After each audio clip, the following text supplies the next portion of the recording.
Are you inspired by art and stuff? I mean, the way that you come up with these ideas is way different than other people.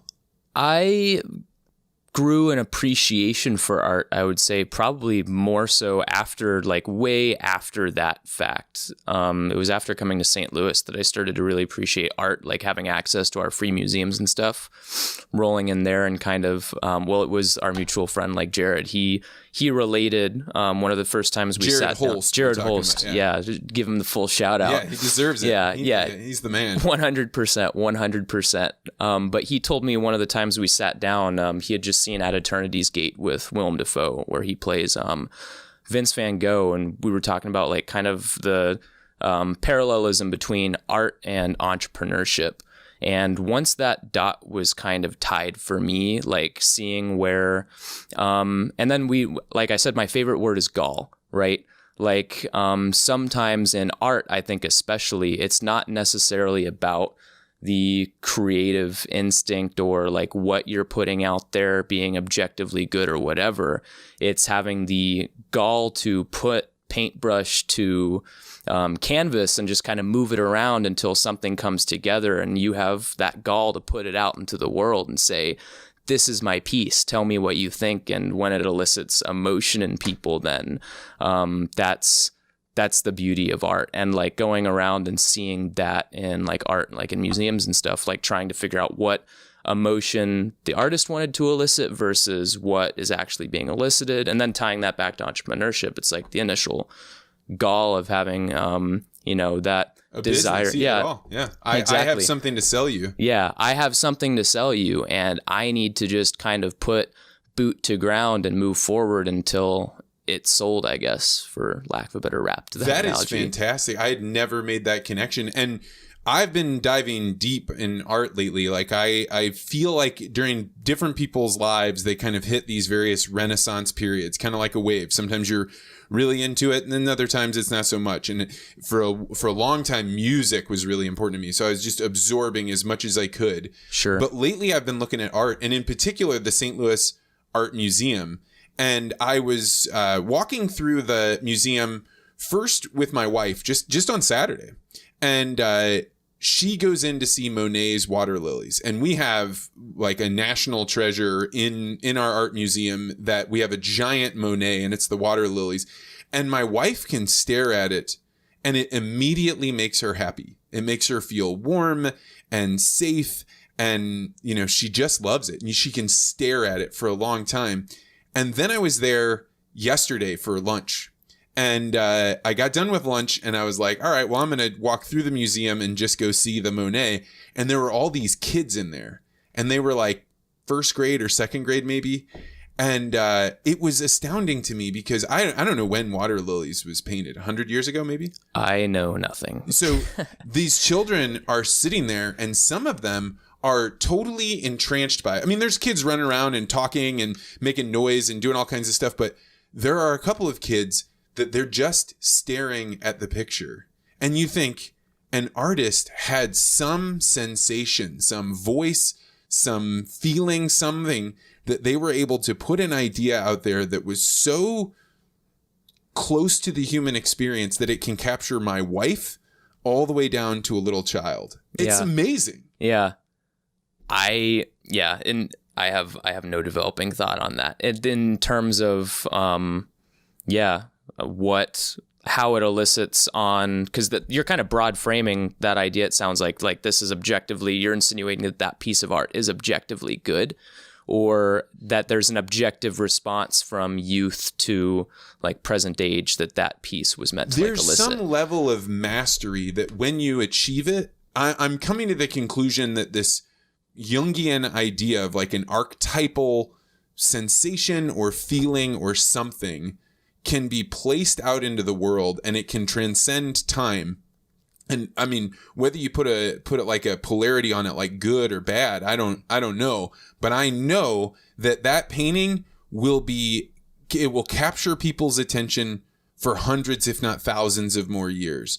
And that to me is amazing. Like, how is that possible, that it doesn't matter what age we're in, it's still going to capture people. Right. With people. And do you think they're capturing people with that specific archetype, or it's like the objective captivism of like that piece? Or I guess dive deeper into that. I mean, I really don't know. So I sent you this video before you came over, which was talking about the inner daemon that people have. And just to give a quick description of it, and this is like a ham-fisted version, but my understanding of the daemon is all of us, every single person has a voice down inside of us that wants to be expressed in some way. Some people can hear it, some people can feel it. And it's that guiding principle that tells you this is who you are. And if you don't cover over it, if you don't try and push down that voice and ignore it, you will go to do some dangerous or wild things. And yet it will bring you closer and closer to your purpose. And the people that get close enough to their purpose, because as you get better, that's mastery, right? The way you hear the voice better is you just keep working on your art over and over and over again. And eventually you strip away the parts of your life that aren't that voice. And then it allows you to create something that transcends time. Yeah. What do you think? Do you have a daemon? Do you hear a voice? Oh, 100%. Yeah. I think that's like not, I don't know, because I hear my voice and I also don't hear my voice. I think it was one of the books I told you to read that I've just finished. I wish I remembered the author's name so I could shout it out, but the book was called Shadow Dance. And I've been trying to get more into like the shadow integration side of like Jungian kind of study to elicit that sort of creativity, because I think like something for me is like, I think in a lot of ways, I mean, I'm creative with business, but in a lot of ways I'm not creative. So I've like tried to go outside of like my standard path to elicit more of that creativity. And then I guess getting into the shadow stuff, 100%, I think that everybody has that aspect, but I think that there's a problem in today's world of wanting to, instead of integrate that daemon, that shadow, whatever term you want to put on it, that like sin, whatever, and integrate it into an acknowledgement of your full self and take pride in, go ahead. Let me pause you in there. When you talk about a shadow, I have a sense of what you mean, but if you were going to describe this to somebody that had never heard this idea before, how would you describe it? The shadow is my impulsive, I don't even know if negativity, I'd want to put the term negativity on it, I guess like impulsively, but I don't even know if it's negative. It's just the, like if I wake up and I don't want to get up, like that's my impulsive decision of like not wanting to get up. And I think it's like those impulsive urges that we overcome on a daily basis, I think is maybe how I would define the shadow. Is it your natural desires? Is it, and it's without polarity? It's without somebody telling you this is good or this is bad. If you just took, or you had the power to take what you wanted, that your shadow would have weight, right? That's like, I'm not even sure who says this. This is Jung. This is me describing probably Dr. Jordan Peterson describing Jung, but your shadow is what gives your soul weight. Right. It's the thing that you are a good person only if you're capable of doing bad and you choose not to. Right. Which is kind of like where and I think that's where the problem statement comes in terms of like today. Well, not even like societal problems or whatever, but I think that's one of the issues in today's world is we're not acknowledging our potential for abuse of power. We're trying to lean farther to the other side where we insinuate that we don't have that capacity for abuse at all. Like people saying, oh, I'm, benevolently all good and I don't have that part of me in me.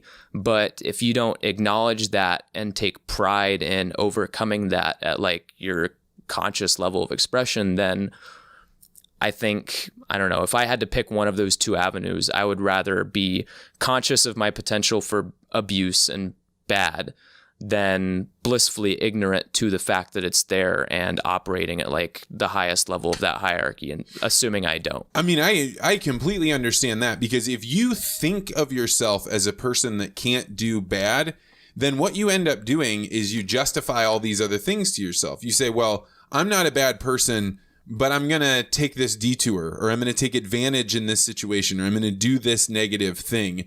Because if you've come to the conclusion that either there is no objectively good or bad person, or maybe subjectively even, but that you have somehow transcended this because of your deep reasoning skills or your intellect or just your niceness, then you are actually missing out on a huge percentage of your ability to exist, to understand the world around you. Right, which I think goes back to that video you sent me, to go back to that in terms of like how to express mastery and purpose. Because if you think of like the persona of the person who's blocking out that 50% of, you know, their themselves really, and only operating in that latter 50%, then they're shutting off all of the positive potential that can flow through from that side of themselves as well. And I think that's where like in that video you sent me, they talk about integrating the daemon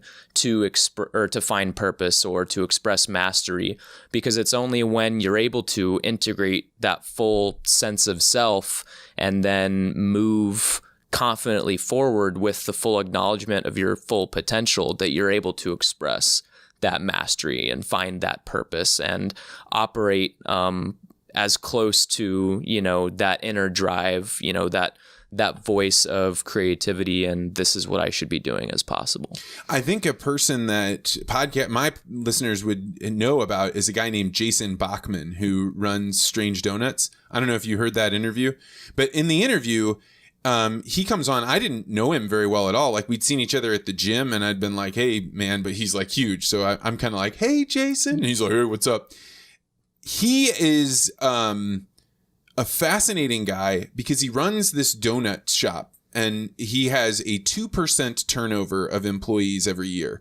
Like, the ordinary restaurant has 130%. Yeah. So I have him on the podcast and we're sitting here talking and I eventually say, how do you have this 2% turnover rate? Like, what's going on there? And he goes, well, you know, I had kind of a rough life going on when I was a kid. And so I think I know what people are going through, so I know how to treat them right. And I'm like, what do you mean you had kind of a rough time? He was like, oh, I got in some trouble. I'm like, what do you mean trouble? Like smoking behind the high school or what?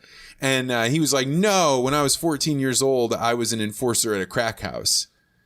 And he tells the story of going all the way to being sentenced to prison, and a judge at the very last minute granted him mercy. And so he decides on his walk home from there that he's going to change his life. But he is this huge hulking guy that has seen the darker side of the world, gone all the way to the edge. He has stories of being in jail and having all these things. He is capable of doing bad and he knows it, but he chooses not to. And now he's like the most amazing person to be around because he doesn't have any pretenses. He's not trying to be somebody that he's not. His persona, his mask is totally taken off. I think that's describing what you're saying. No, totally. And I would totally agree, which I guess calls back to like that broader problem of so many people like moving through their walks of life, assuming that they don't have that aspect of themselves and that potential, and looking, and then that's where it goes beyond being an issue, like a personal issue of insinuating like your blissful ignorance that you don't have that, but looking to others and thinking of them as those binary creatures. It's like, oh, this guy is either bad or good, versus it sounds like if I had to, and I'd love to talk with him about this, if I had to put myself like in his head, I would insinuate, knowing that he's got that side of himself or whatever, he's able to look at others and look past their negativities, because it's that dichotomy that you've got the potential for both, to not judge somebody by their overexpression of one or the other, but just to kind of broad frame. Yeah, and it probably allows, if you can see both sides and you don't just reject one or say you're completely rejected because you have this one, then you're able to look at the best in people and bring it out in them, and not naively. You're doing it in a way of saying, like, as I make you more powerful, as I make you stronger, as I build you up, your capacity to do evil goes up, but it also is the place for good. Right. No, totally.